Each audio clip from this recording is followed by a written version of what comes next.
Being called to community, this is what I want to talk about today. Called to community, this gift that we have as church. A couple of quotes as we begin. They're both on that white sheet there.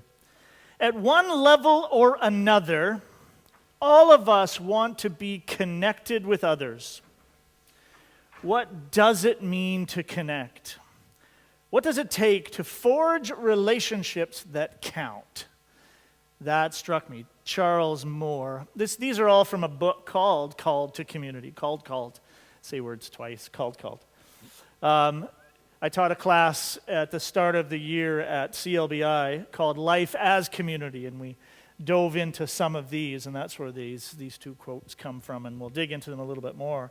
But the next one is fascinating by the late Jean Vanier, who had started the L'Arche communities. Some of you may know of L'Arche communities. But he said this, it's so striking. Community is a place of pain, of death of ego, of the death of ego. In community, we are sacrificing independence and the pseudo-security of being closed up. That is a striking phrase that we could just settle into that in and of itself. So I want to unpack these thoughts and more from those two authors and those two chapters. But I want to do that through looking at two resurrection passages. So we're going to delve into Luke 24 for a little while, then John 20.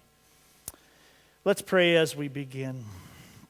Father, I thank you for the gift of each person here. There's a uniqueness when you call us to be gathered together in your name.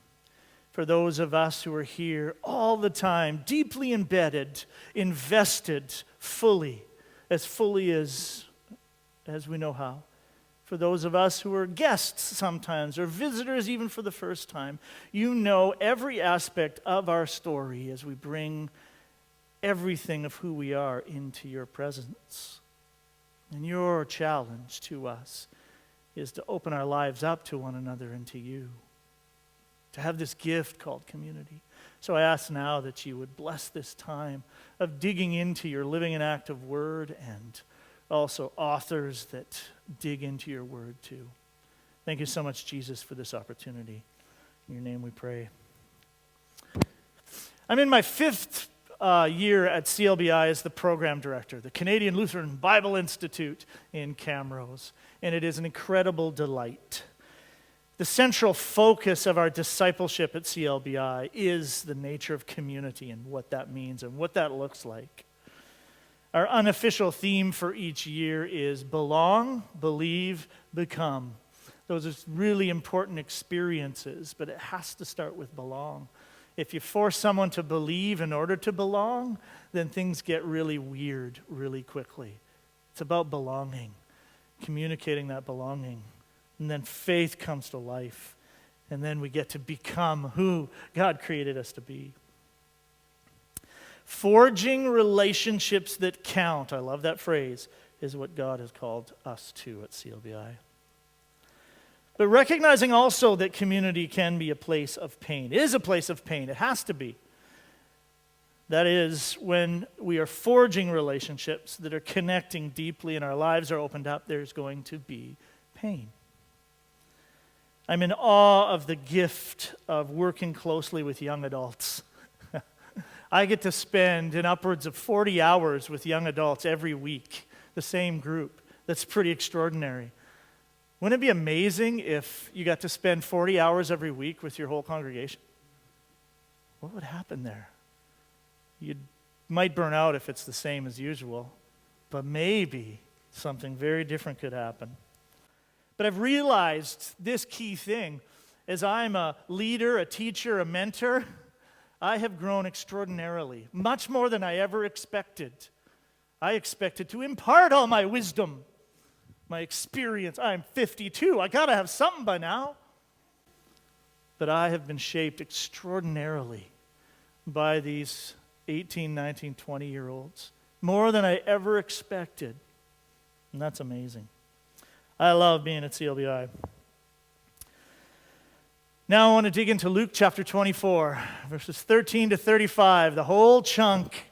I call this the whimsical Jesus, the road to Emmaus. It's some extraordinary things that happen. Now, that same day, 2 of them, that is disciples, were going to a village called Emmaus, about 7 miles from Jerusalem. They were talking with each other about everything that had happened. As they talked and discussed these things with each other, Jesus himself came up and walked along with them. But, isn't this the best part? But they were kept from recognizing him. What? Jesus kept himself from being known. That seems counterintuitive, but this is why. He asked them, "What are you discussing together as you walk along?" They stood still. It's just like they're walking. They turn around and look at him, their face downcast. One of them, named Cleopas, asked, "Are you the only one visiting Jerusalem who does not know the things that have happened there in these days?" My favorite question, what things? Of course, we know he fully knows, but what things is a really important question. "About Jesus of Nazareth," they replied. "He was a prophet, powerful in word and deed before God and all the people. The chief priests and our rulers handed him over to be sentenced to death, and they crucified him. But we had hoped that he was the one." There is the reason why Jesus kept them from recognizing him. There is the most honest thing they said. But we had hoped he was the one who was going to redeem Israel. And what is more, it's the 3rd day since all this took place. In addition, some of our women amazed us. I love that phrase. They went to the tomb early this morning but didn't find his body. They came and told us that they had seen a vision of angels who said he was alive. Then some of our companions went to the tomb and found it just as the women had said, but they did not see Jesus. He said to them, "How foolish you are, and how slow to believe all that the prophets have spoken. Did not the Messiah have to suffer these things and enter his glory?" And beginning with Moses and all the prophets, he explained to them what was said in all the scriptures concerning himself. There's a Bible study on the road for 7 miles. As they approached the village to which they were going, Jesus continued on as if he was going further. I love that. Again, whimsical Jesus. But they urged him strongly, "Stay with us, for it is nearly evening. The day is almost over." So he went in to stay with them. When he was at the table with them, he took bread, gave thanks, broke it, and began to give it to them. He began to give it to them. Then their eyes were opened. Their eyes were opened, and they recognized him. And he disappeared from their sight. Poof. Whimsical Jesus. Poof. He went somewhere, and our next reading is where he went. They asked each other, and this is beautiful, "Were not our hearts burning within us? Were not our hearts burning within us while he talked with us on the road and opened the scriptures to us?" Burning. They got up and returned at once to Jerusalem. There they found the 11 and those with them assembled together and saying, "It's true. It's true. The Lord has risen and has appeared to Simon." Then the 2 told what had happened on the way and how Jesus was recognized by them when he broke the bread. Oh, what an incredible passage. But I want to key in on their experience of disappointment and the burning in their hearts and their eyes being opened. So in this passage, we see Jesus, the hidden stranger. Rowan Williams, the former Archbishop of Canterbury, this is a dense, delightful book, resurrection, interpreting the Easter gospel, he talks about that. And I think it's even on the top of that, something about a stranger on the top of the photocopied thing. I think it says something about a stranger. He comes to us as a stranger. And that's what he did with these disciples on the road to Emmaus. He hid himself. And in that, he draws out honest, full confession. And that's the key thing. Honest, full confession. They really shared what was going on in them. Jesus led them to a place of community, connection that Jesus creates with this strange, whimsical action, like he was continuing on. It's fascinating what Jesus does. And so what's really important about this passage is that we experience a significant amount of disappointment in our lives. That is a very strong reality in our lives. And when we're really honest with ourselves, it's sometimes more real than we think. And that's a scary thing. And that's why Jesus hid himself. Because if he'd have come up as a risen Jesus, they would have put on all kinds of masks. They would have told them, woohoo, this is awesome, you rock, risen Jesus, woo-woo. But Jesus wasn't who they expected him to be. They didn't know what they wanted Jesus to be, really. We'd hoped he was the one to redeem all Israel. Okay, that's what they expected. But they didn't expect it to happen through death. They did not. And it was very disappointing. And this is often a reality we face in our faith. Jesus doesn't show up like we want him to. He doesn't lead us the way we want him to. He doesn't do the things that should be done, should in quotes, the way we want him to. Turns out that it really is about the fact he doesn't unfold our lives, our dreams, our purpose the way we want it to happen.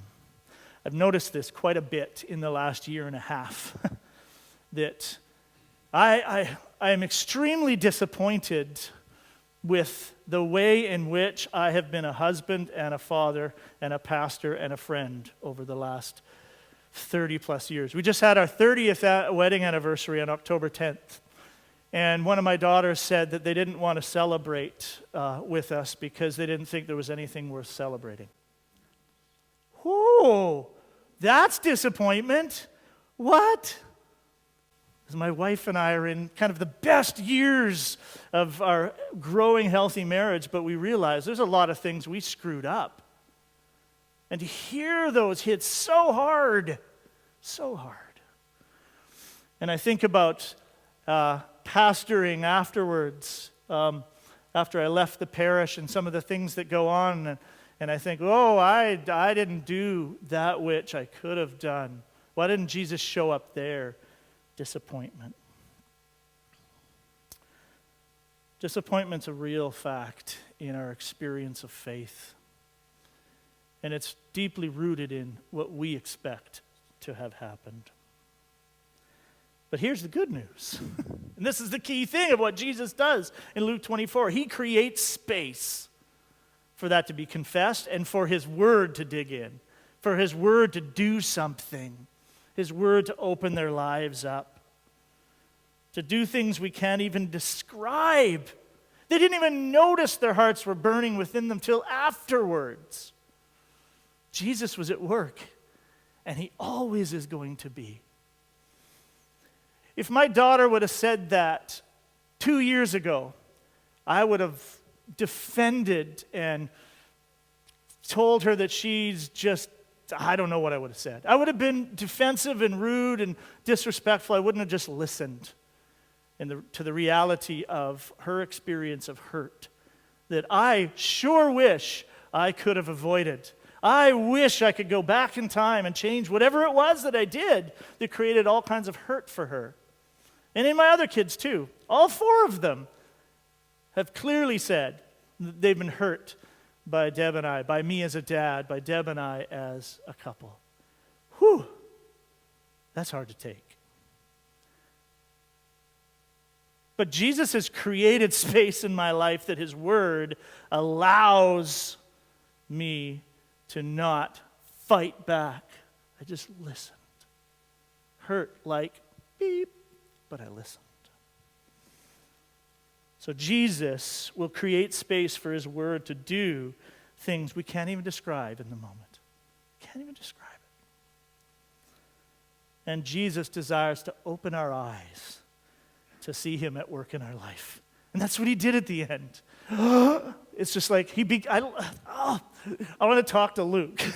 It's like, what do you mean by began to break bread? I don't understand. That's like Peter when he was walking on water. He began to sink. How do you begin to sink?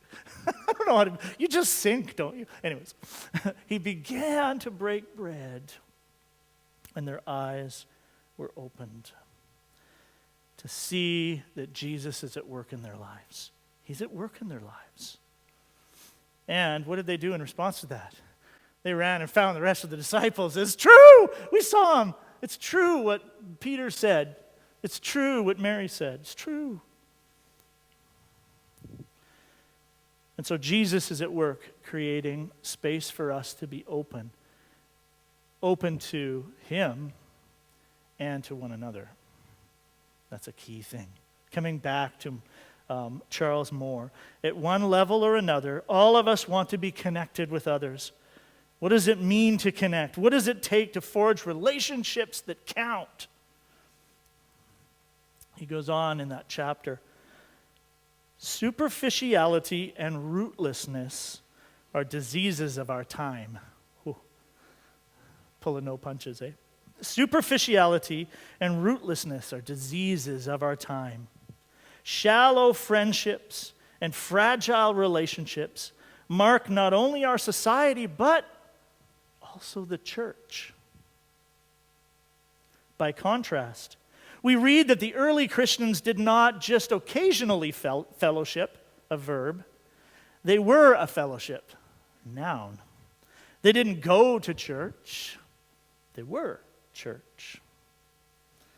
He continues on. This is, I should say, this is on that insert, by the way. I'm reading through those quotes there. Community is a nice ideal, but are we ready to do the work it takes to forge a common, committed life with others on a daily basis, especially if it costs us? If we are honest, we'll recognize that we have been groomed to believe that our lives are ours to do with as we please, and that our independence is more important than our involvement in whatever groups we happen to participate in, including the church. What does it mean to put the work in, to being community? Do we all have to sell all our stuff and move into the church? Well, no, I don't think that's what Jesus is asking us. Although, when I was, you should try this. Try this at Christmas time. This was an idea I put forward at a church council one Christmas. Wouldn't it be amazing if we got together for Christmas Eve service, brought our PJs and our sleeping bags, and slept in the church overnight together, and then wake up the next morning and open presents together? Wouldn't that be awesome? And they said, yeah, that'd be awesome. Let's do it. No. No. Wouldn't that be awesome, though? Like, in a dream sort of like way, that we would love it. In reality, we would never do it. Why? Confronts too many traditions, too many realities that my life and my family's life is most important on Christmas. I always find that fascinating. We totally, at Christmas time, go into our own little worlds, which is the time that we're called to be most together. It's fascinating. That's a cultural thing. But sometimes it takes something to forge the next level of these relationships. Time is one of those things that's needed. But that's not the only thing that's needed. I have a bunch of questions here. One is important there. Think on this. When was the last time Jesus caused your heart to burn within you? However you want to define that. When was the last time you sensed that nudge of God towards something? That sense of his presence enveloping you either with comfort or with a sharp challenge. It's those sharp challenges are the ones that really kind of expand us. When was the last time Jesus caused your heart to burn within you? That's an important question to kind of recall in your life. And what was he revealing to you at that time? And so an important question to share with one another is, what is he opening your eyes to see him doing in your life? What is Jesus doing in your life right now that helps forge these connections, these relationships that count? These relationships that count. We often talk about the easy things. We do. And there's nothing wrong with that. But when was the last time you talked to somebody about feeling like an absolute failure as a parent or a husband or a friend? Those are the things that forge relationships that count. That's what we need to do. How does Jesus create space in us to take the risk and do that? That's a massive risk. Massive risk to let down our guard, to realize that our life is not our own. We want it to be. We think it is, but it is not. The scriptures over and over again. Have you ever gone through all the one another scriptures? We belong to each other. We do. There's so much the scripture calls us to open our lives up to each other. And I included, leave it as a list. And I don't know if I didn't move to the position at CLBI, I don't know if I would have recognized this. I might still be kind of just putting out the things that I've got figured out. That's the connections that I have. But what's he opening your eyes to see him doing in your life? And what does it mean to share that with somebody near you? What does that mean? Community takes work. It really does. There's a great deal of sacrifice involved. And God is leading us forward into that. I want to jump into John chapter 20 now.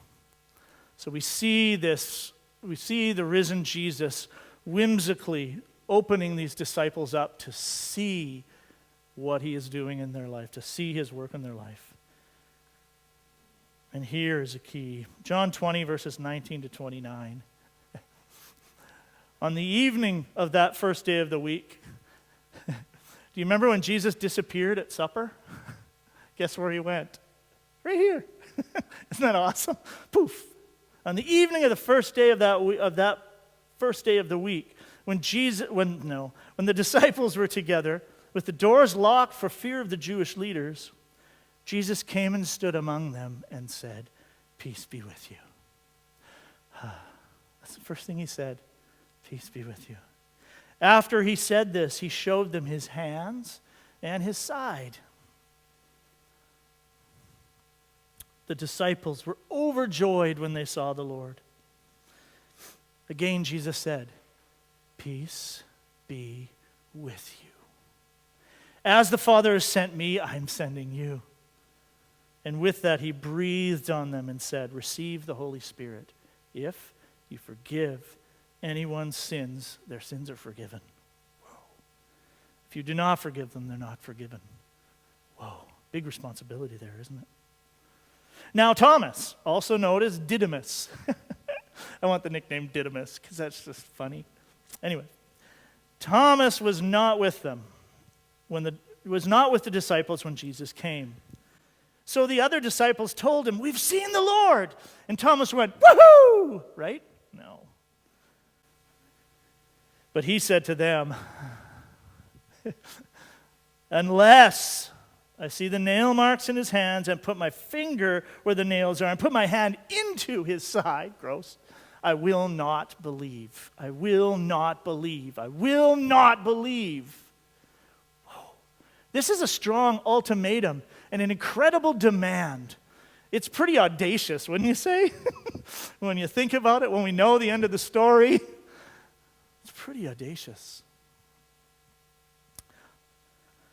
What was the next week like for Thomas? Hey, I wonder where Thomas went for the week. We don't know. It just says, a week later, his disciples were in the house again, and Thomas was with them. Though the doors were locked, Jesus came and stood among them and said, "Peace be with you." Then he said to Thomas, Put your fingers here. See my hands. Reach out your hand and put it into my side. Stop doubting and believe. Thomas said to him, My Lord and my God. Then Jesus told him, Because you have seen me, you have believed. Blessed are those who have not seen and yet have believed. Oh. It's an extraordinary passage that Jesus would submit himself to this. I realize so often, you ever put yourself in God's place with your own character? What would you do if you were God here? I'd say, Thomas, you're an idiot. You're out. I would have probably changed over the disciples about 3 or 4 times in those years. I would have dumped Peter pretty quickly when he rebuked me if I was Jesus. Nah, he would have been done. All of them. They wouldn't have cut it. But I'm not Jesus. Jesus is definitely not me. That's what I love about this passage. So Jesus appears to the disciples on the evening of that day that he met with the 2 on the road. He showed them his hands and feet. Thomas made this unbelievable ultimatum, and Jesus knew that ultimatum. He knew exactly where Thomas was at. And that's what I find striking. I wrote oof right after I will not believe. Oof. Such an interesting word. But Jesus approached Thomas. He didn't say, Thomas, until you get it together, until you have it all figured out, get out of here. No. He showed up. He showed up as Jesus, the risen one. Jesus also the crucified one. The marks are still there. The wounds of the risen Christ did not go away. They did not go away. He remains marked with the wounds of our brokenness, the wounds of our sin. He remains marked, and he comes to Thomas. Do you think Jesus is confused about what is going on with Thomas? No. He knows fully all that is going on. Again, the reality of disappointment, confusion. The root of our demands is often disappointment. Or the root of our demands, the root of our demands is often disappointment. And in demands, that's when our ego comes to life. Our ego, what we want to have happen, comes to life.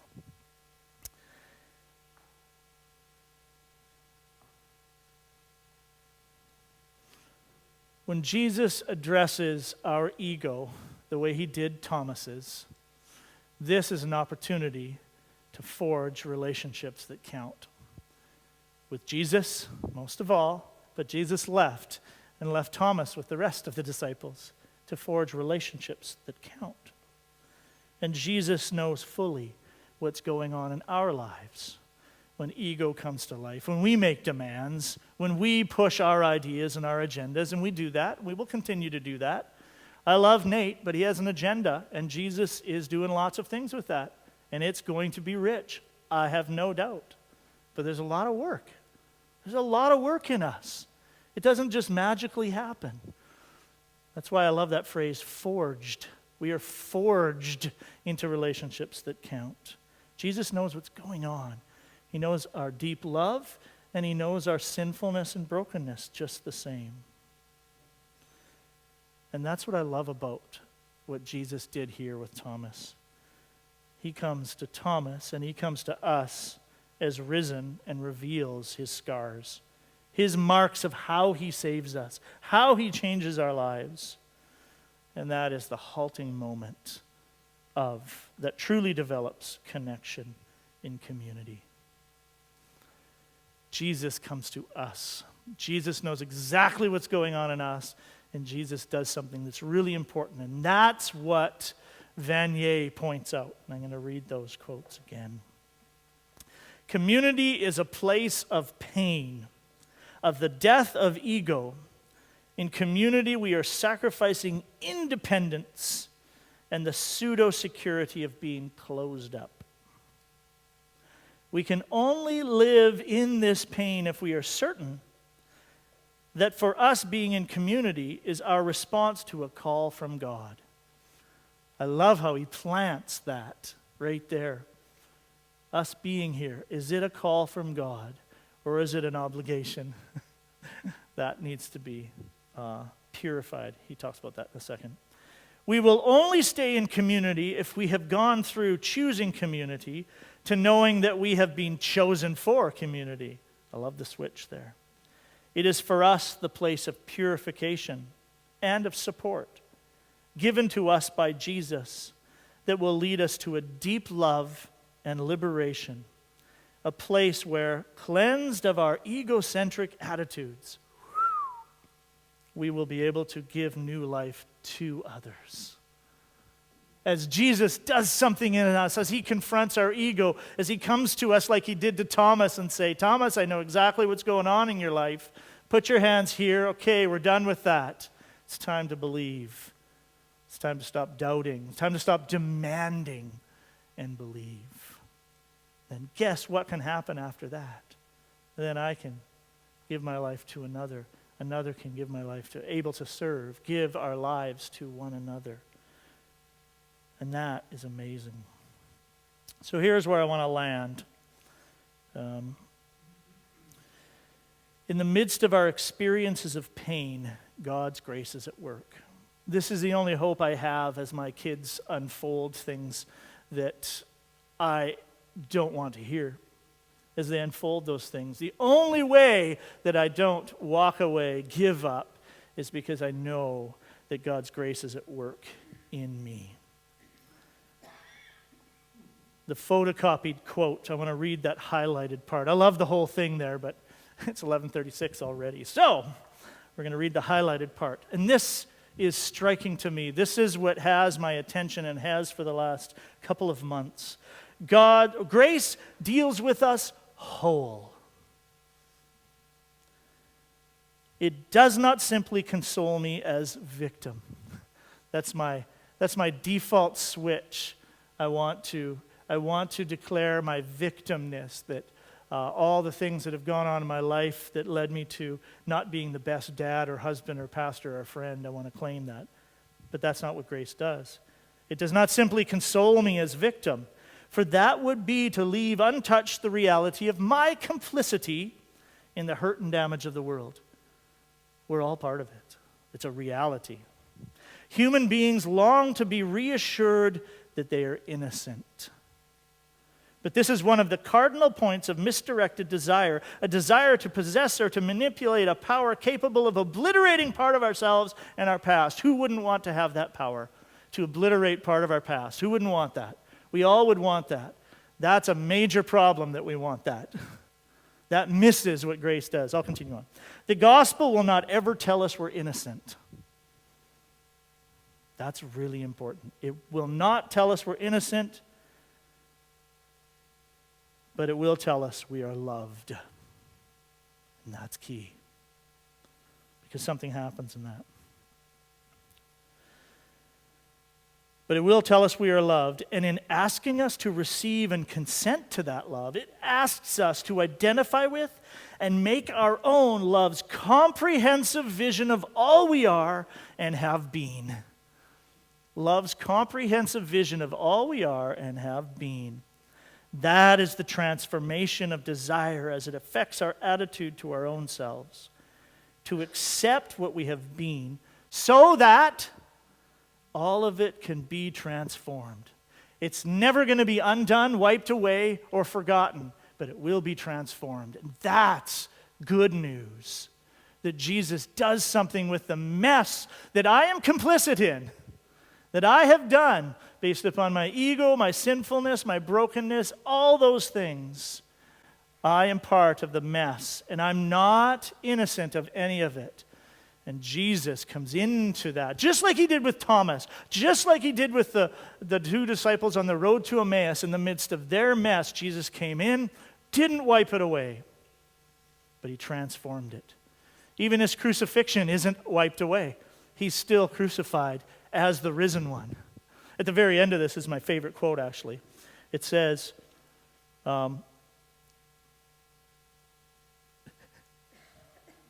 There is all the difference in the world between Christ uncrucified and Christ risen. He is not Christ uncrucified. He is risen.